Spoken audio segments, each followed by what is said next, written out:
Entre o luns e o mércores da vindeira semana desenvolveránse en Santa Clara as exhumacións dos corpos das monxas que están sepultadas no cemiterio do convento.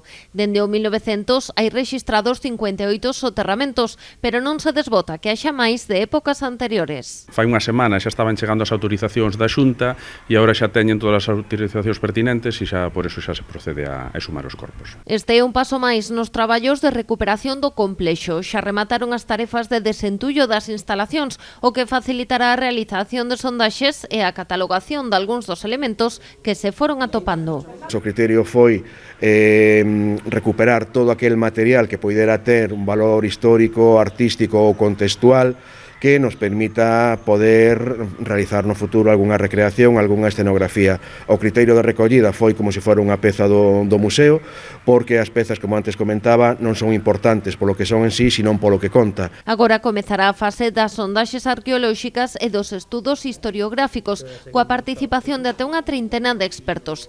Desenvolveránse nos próximos 3 meses. Contratamos ao estudo este de arqueoloxía e histórico, que é o maior que se fixo en Galiza nunca, creo, polo que sei, probablemente no Estado, pois se non é, pois anda aí, contratouse en un tempo récord, van a empezar o día 13. En todo caso, se van a intervir en 700 metros cuadrados de intervención arqueolóxica, que é unha barbaridade, distribuídas por aquelas zonas que, dende o punto de vista dun posible uso futuro, serían prioritarias para nós. A intención é que este estudo axude a orientar cal será o futuro de Santa Clara. Será cara aos meses de setembro e outubro. A intención da Deputación é convocar un concurso de carácter internacional para buscar ideas para a súa rehabilitación e poder incorporar o convento ao Museo de Pontevedra.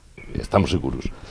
Temos información de que van a vir dos millores especialistas do mundo en museos para mirar que posibilidades hai, para organizalo, etc.